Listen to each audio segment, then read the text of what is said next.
세계적인 천재 마케터 조 비테일의 꽂히는 글쓰기. 조 비테일 지음, 나비의 활주로 출판.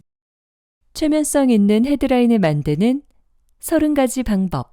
제목 작성은 내가 가장 중요하게 생각하는 비법 중 하나다. 제목은 메시지 전달의 핵심이다. 내가 말하고자 하는 것을 요약하고 나의 열정이 담겨 있으며 호기심을 유발한다. 나중에 제목을 수정할지라도 나는 늘 제목을 먼저 정하고 글쓰기를 시작한다. 제목 작성을 위한 30가지 방식은 황금과도 같은 가치가 있다. 내가 수년에 걸쳐 다방면으로 조사한 결과가 바로 이 30가지 방식이다. 이 방식을 활용하면 당신도 쉽게 제목을 완성할 수 있다. 세일즈 레터나 웹사이트를 작성하려면 최소한 하나의 제목이 필요하다. 그리고 더 많은 소제목이 필요하다. 소제목은 메시지를 전달하고 잠재 고객의 관심을 잡아두는 데 도움이 된다. 독자층은 크게 3가지 유형. 글을 꼼꼼히 읽는 독자, 글을 대충 훑어보는 독자, 글을 아예 건너뛰는 독자들이 존재한다. 그러므로 그들 모두에게 호소력 있는 소제목이 필요하다. 다음 목록을 살펴보면서 당신의 제품이나 서비스에 적절한 제목을 최대한 많이 자유롭게 작성해보라. 제목은 당신의 광고를 성공으로 이끌 수도 있고 실패로 이끌 수도 있다. 존 캐플스는 좋은 제목이 광고 효과를 19배나 증가시킬 수 있다고 말했다. 광고의 선구자 제임스 웹은 최상단 제목이 문의와 매출을 50% 이상 증가시킬 수 있다고 주장했다. 또 광고의 귀재 데이비드 오길비는 사람들이 전체 광고보다 제목을 5배나 더 자주 읽는다고 주장했다. 역사상 가장 위대한 광고 전문가로 알려진 클로드 홉킨스는 유명한 그의 저서 과학적 광고에서 이렇게 적었다. 우리는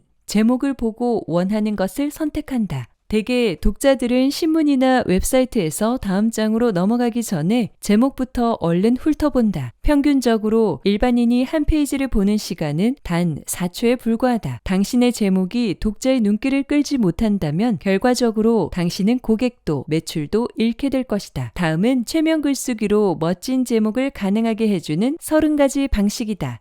1. 시작하는 단어로 제목을 유도한다. 다음 단어들에서 자극적인 것과 새로운 것이 주는 암시를 눈여겨보라. 소개, 마지막 등도 제목을 시작하는 단어로 적당하다. 예를 들면 드디어, 공표, 신규, 관객을 불러들여라. 이런 유형의 제목은 표적이 되는 관객을 유인할 수 있다. 만약 변호사들을 위한 책을 팔고 있다면 주목하시라 변호사들이여 라는 식으로 제목을 시작할 수 있다. 이런 접근법을 사용하면 당신이 원하는 부류에 해당하는 고객들의 관심을 사로잡을 수 있다. 그리고 그들의 관심을 얻는 것이 최면 상태에 이르게 하는 첫 단계다. 예를 들면 배관공들이여, 주부들이여, 발이 아프십니까? 3. 혜택을 약속하라. 사람들이 제품을 구매하는 이유 중 하나가 바로 혜택이다. 디카페인 커피가 대표적이다. 여기서는 잠을 잘 들게 하는 것이 혜택이다. 설령 등에 통증이 있더라도 사람들은 선뜻 알약을 구입하려 들지 않는다. 그들이 원하는 것은 통증으로부터의 해방이다. 10분 만에 요통에서 벗어날 수 있습니다. 라는 제목은 치료가 가능함을 암시한다. 예방책이 아니라 고통 경감책을 팔아야 한다. 그들이 구입하려는 제품에 대해 말하려면 최면을 걸듯 그들의 관심을 끌어야 한다. 예를 들면 30분 만에 요통에서 벗어날 수 있습니다. 셔츠 한 벌만 구입하면 다른 한 벌은 공짜입니다. 이 새로운 비법만 알고 있으면 단 이틀 만에 일자리를 얻을 수 있습니다. 4. 뉴스거리를 만들어라.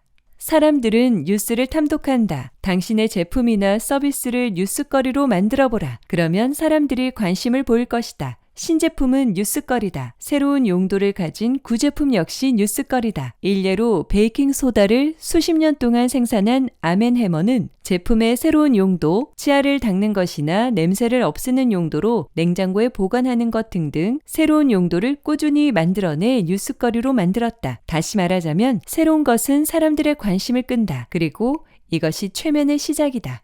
예를 들면 자동차 안전의 비약적인 발전, 모발을 다시 자라게 하는 새로운 조제법. 7가지 잃어버린 비밀이 발견되다. 5. 무료 제품을 제공하라. 당신이 무료로 나누어주는 물건은 당신의 잠재 고객에게 쓸모가 있어야 한다. 공짜임에도 불구하고 잠재 고객의 관심을 끌지 못한다면 그들은 당신에게 글을 쓰거나 전화를 걸지 않을 것이다. 그런데 이런 물건은 반드시 무료여야 한다. 그래야 당신은 법적으로 안전하다. 소규모 사업체라 할지라도 얼마든지 무료 제품을 개발할 수 있다. 예를 들면 작가들에겐 무료입니다. 세금의 빈틈을 알려주는 무료 보고서. 자동차 수리에 관한 무료 책자. 6. 호기심을 불러일으키는 질문을 하라. 질문은 독자를 참여시키는 아주 효과적인 수단이다. 그러나 당신의 질문은 혜택을 암시하는 문답법식이어야 한다. 만약 네 또는 아니오를 쉽게 결정할 수 있는 질문을 한다면 독자들은 그 질문 이외의 것을 생각하지 않을 공산이 크다. 그러나 당신의 질문이 호기심을 불러일으킨다면 독자의 관심을 끌어들일 수 있을 것이다. 이것은 최면을 유도하기 위해 내가 즐겨 사용하는 방법이기도 하다. 예를 들면 성공에 이르는 7가지 비밀은 무엇일까요? 당신은 영어로 이런 실수를 하고 있나요? 어떤 가스 필터가 당신의 차 성능을 높여줄까요? 7. 추천글로 관심을 유도하라. 인용 부호는 사람들의 시선을 끈다. 만약 인용문이 호기심을 자극하면 독자들은 당신의 카피를 읽고 싶을 것이다. 항상 실제 인물의 실제 추천사를 이용하라. 당연히 그들의 허락을 먼저 받아야 한다. 당신의 제품이나 서비스를 이용한 적이 있다면 누구든 당신을 위해 추천사를 쓸 수 있다. 그리고 인용문이 있으면 더 많은 관심을 끌 수 있다. 예를 들면 이것은 지금껏 내가 구경한 것 중에서 가장 강력한 무기다. 클린트 이스트우드. 이 2권의 책이 나를 최고의 부자로 만들어 주었다. 말콤 포브스. 내 레이싱카가 다른 모든 레이싱카들을 경쟁에서 꺾을 수 있었던 이유가 바로 여기에 있다. 마크 웨이저. 8. 뭐뭐 하는 법으로 제목을 작성하라. 사람들은 유용한 정보를 원하기 때문에 뭐뭐 하는 법이라는 제목에 쉽게 끌린다. 만약 당신이 세탁기 판매를 하고 있다면 당신에게 꼭 필요한 세탁기 고르는 법이라는 표제를 떠올려야 한다. 뭐뭐 하는 법이라는 단어를 붙임으로써 사실상 모든 제목을 인상적으로 만들 수 있다. 예를 들어 나는 머리를 깎는다는 밋밋한 표제지만 머리를 깎는 법으로 고치면 좀 더 흥미를 불러일으킬 수 있다. 뭐뭐 하는 법은 사람들을 당신의 글쓰기로 끌어들이는 최면 지시와 흡사하다. 예를 들면 당신의 자녀들을 경청하게 하는 법, 당신 자동차의 튠업할 시기를 아는 법, 친구들을 설득하고 사람들에게 영향력을 발휘하는 법. 9.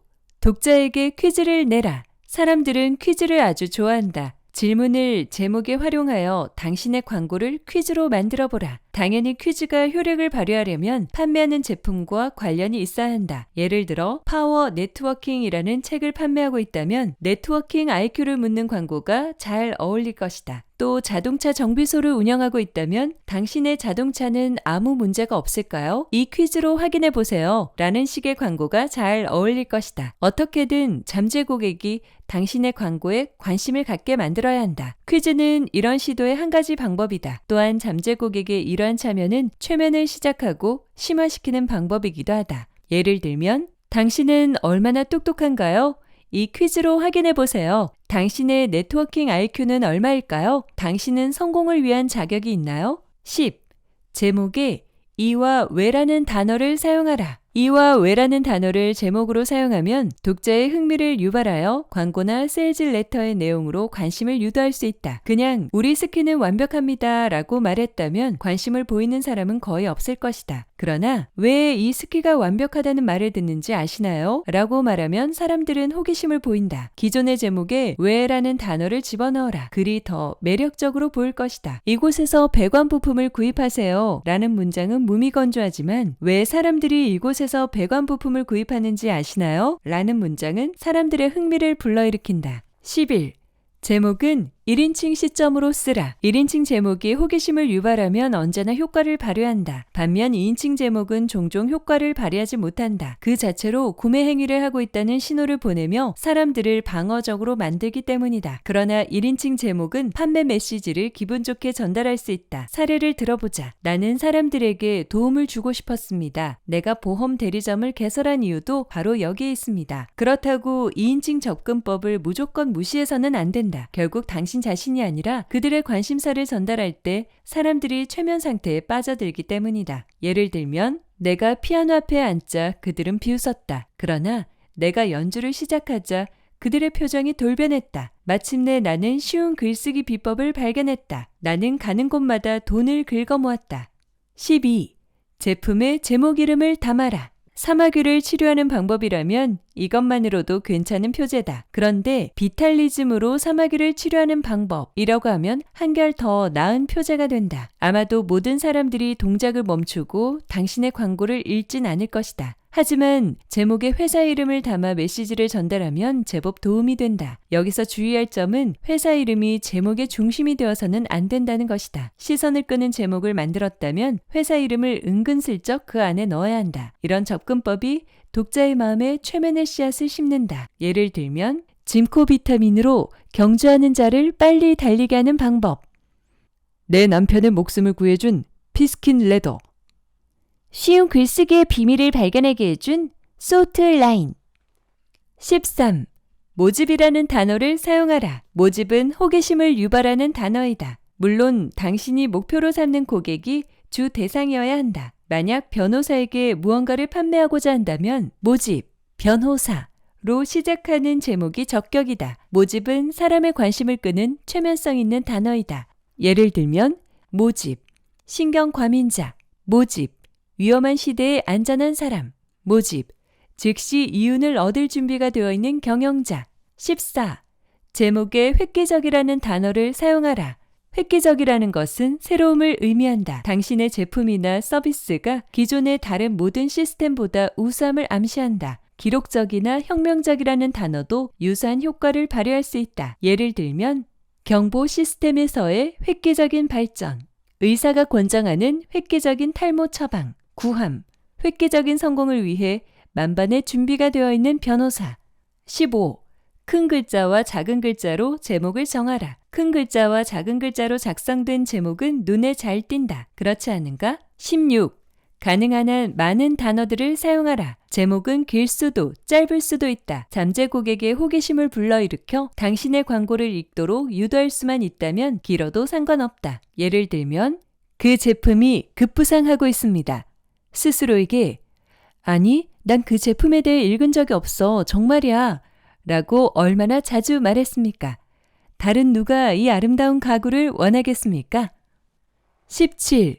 매물을 대서특필하라.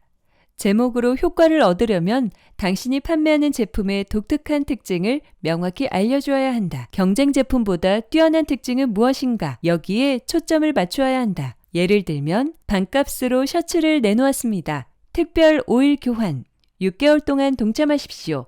다음 6개월은 공짜입니다. 18. 다른 누가?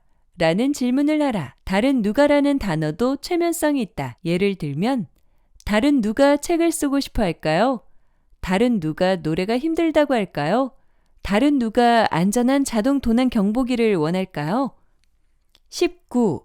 보증을 이용하라. 우리는 불신의 시대 속에서 살아가고 있다. 제품을 권유할 때는 언제나 보증이 필요하다. 광고 제목에 보증이 언급되어 있으면 독자들의 시선을 끌 수 있다. 예를 들면 절대 얼룩 없는 양탄자 보장. 얼음이나 진흙이나 눈을 통과해도 끄떡 없다는 것을 보장합니다. 아니면 무조건 환불해 드립니다. 20. 약점을 인정하라. 완벽하지 않다는 사실을 고백할 때 오히려 신뢰를 얻을 수 있다. 수없이 많은 광고에서 모든 질병에 특효약이 있다는 식으로 자기 제품의 우수성을 주장하고 있다. 그러나 이런 주장은 신뢰가 가지 않는다. 그런데 당신의 제품이 다소 미흡하다고 주장하면 사람들은 오히려 그 주장을 믿으려는 경향을 보인다. 예를 들면 우리는 2등입니다. 그래서 우리는 더 열심히 노력하고 있습니다. 이 주방장은 샐러드를 제외하고 무엇이든 만들 수 있습니다. 21. 긍정적인 결과에 초점을 맞추어라. 판매를 성사시키려면 부정적으로 적지 말아야 한다. 사람들은 희망과 꿈을 구매한다. 체지방 감소를 팔지 말고 완벽에 가까운 건강을 팔아라. 누런이는 보기 흉합니다 라고 공포심을 조장하지 말고 치아가 더 하얘집니다 라고 소리치며 치약을 팔아라. 사람들은 해결책을 구매한다. 물론 신뢰감이 있어야 한다. 30일 만에 15kg의 몸무게를 뺄 수 있습니다. 라는 제목은 신뢰할 만하지만 하룻밤 만에 15kg의 몸무게를 뺄 수 있습니다. 라는 제목은 믿음이 가지 않는다. 예를 들면 10일이면 더 하얀 이를 가질 수 있습니다. 30일이면 35파운드의 살을 뺄 수 있습니다. 22. 독자에게 경고하라. 경고를 통해 잠재 고객의 관심을 끌 수 있다. 경고는 정보를 약속하고 호기심을 유발한다. 정보와 호기심은 둘 다 최면에 걸리게 하는 게 중요한 요소다. 예를 들면 의사들에게 경고합니다. 경고. 당신의 자녀들이 이 스테레오를 틀고 있나요? 23. 유머에 조심하라. 모든 사람들이 유머 감각을 가지고 있는 것은 아니다. 즉 재미있다고 해서 누구나 다 좋아하는 것은 아니다. 우스갯소리 때문에 구매에 나서는 사람도 거의 없다. 사람들은 광대로부터 물건을 사지 않는다는 광고 슬로건이 있다. 유머로 판매를 시도하는 소규모 사업체들은 대부분 실패를 맛본다. 왜 그럴까? 그것은 당신이 파는 제품이나 서비스이지 유머가 아니기 때문이다.